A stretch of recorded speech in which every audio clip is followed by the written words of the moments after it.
আসসালামু আলাইকুম ভিউয়ার্স, নাজফালা কিচেনে আপনাদের সবাইকে স্বাগত। আজকে আবারও প্রতিদিনের মতো রেসিপি নিয়ে চলে এসেছি। আজকে রেসিপি নাস্তার রেসিপি। তো রেসিপিটা অসাধারণ খেতে, আপনারা প্রথম থেকে শেষ পর্যন্ত দেখবেন, আশা করি সবাইকে ভালো লাগবে। তবে চলুন রেসিপিতে যাওয়া যাক।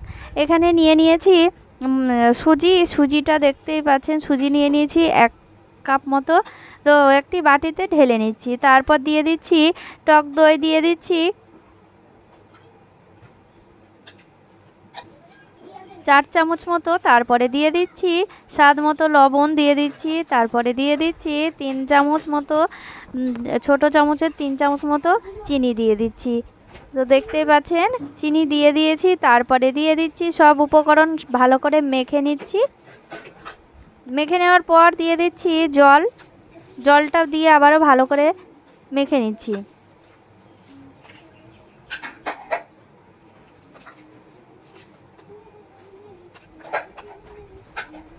এইভাবে মেখে নিলাম। এবার রেস্টে রেখে দেব 5 মিনিট মতো, ঢাকা দিয়ে রেখে দেব 5 মিনিট মতো। তো 5 মিনিট পর ঢাকনা তুলে দেখে নিচ্ছি কতটা সুন্দরভাবে, দেখুন ফুলে উঠেছে সুজিগুলো, খুব সুন্দরভাবে ফুলে উঠেছে। এই যে দেখুন। এবার একটি মিক্সার বাটি নিয়ে নিয়েছি, বাটিতে ঢেলে নেব।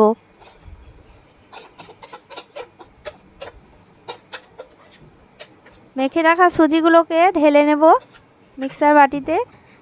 এরপরে দিয়ে দেব ওই বাটি ধুয়ে আবারও অল্প করে জল দিয়ে দেব। তারপর দিয়ে দেব 2 চামচ মতো সাদা তেল দিয়ে দেব। তেলটা দিলে সফট হবে, একদম নরম হবে। তো দেখতে পাচ্ছেন খুব সুন্দরভাবে।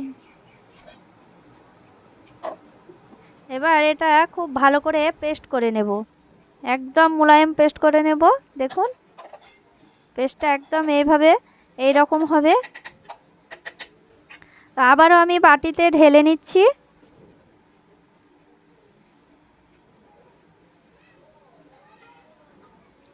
বাটিতে ঢেলে নিলাম।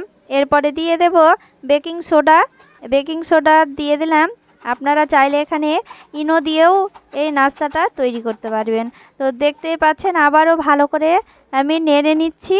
খুব সুন্দরভাবে ফেটিয়ে নিতে হবে, যত ভালো করে ফেটিয়ে নেব তত সুন্দরভাবে ফুলে উঠবে নাস্তাটা। খুব ভালো করে নেড়ে নিলাম। আর এখানে টমেটো নিয়েছি, টমেটো নিয়ে রেখে দিলাম। তারপরে কুচি কুচি করে নিয়েছি টমেটোটা। তারপরে বাটিতে তেল লাগিয়ে নিয়েছি, তেলটা না লাগালেও হবে, সাদা তেল। তারপরে অর্ধেক করে ব্যাটারটা দিয়ে দিলাম 4টে বাটিতে। তো এখানে টমেটোটায় দিয়ে দিয়েছি হালকা করে লবণ আর 1 চিমটি লঙ্কার গুঁড়ো দিয়ে দিলাম 1 চামচ করে বাটির মধ্যেখানে। তো আবারও বাকি বাটারগুলোও দিয়ে দিচ্ছি।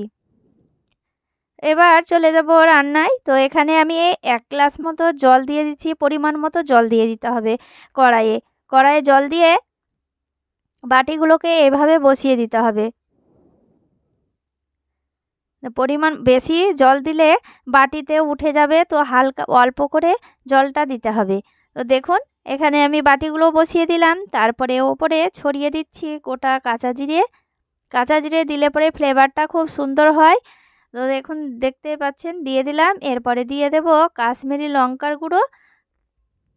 নাস্তাটা দেখতে সুন্দর লাগবে, সৌন্দর্যর জন্য, আর খেতেও কিন্তু অসাধারণ লাগবে। তো দেখতেই পাচ্ছেন খুব ভালো করে দিয়ে দিলাম, আর দেখতে কিন্তু অসাধারণ হয়েছে। এবার ঢাকা দিয়ে দিচ্ছি 10 মিনিট মতো 10 মিনিট মতো ভাপিয়ে নেব।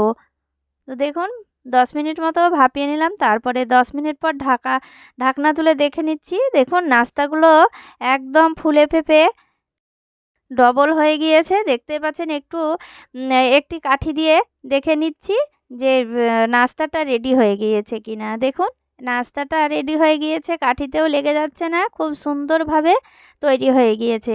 এবার আমি নাস্তাটাকে নামিয়ে নেব গ্যাসটা অফ করে। দেখুন কালারটাও দেখুন কতটা সুন্দর হয়েছে। এবার বাটিগুলো তুলে নেব, দিয়ে ঠান্ডা করে নেব। নাস্তার বাটিগুলো সব তুলে নিলাম।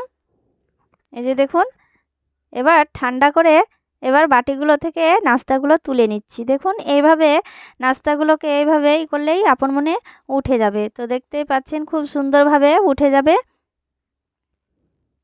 আর নাস্তাগুলো যেমন দেখতে সুন্দর হয়েছে আর খেতেও অসম্ভব টেস্ট। তো দেখতেই পাচ্ছেন নাস্তাগুলো কতটা সহজে উঠে গেল। তো দেখতে পাচ্ছেন খুব ভালো লাগছে দেখতে, আর দেখতে কিন্তু অপূর্ব হয়েছে আর খেতে তো অতুলনীয় নাস্তাগুলো।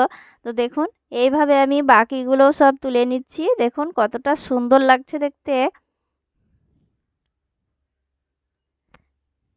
সকালে বিকালে ছোট বাচ্চাদেরকে, বাচ্চা বড় সবাই খেতে পারে এই নাস্তাটা। হেলদি যেমন তেমন টেস্টি।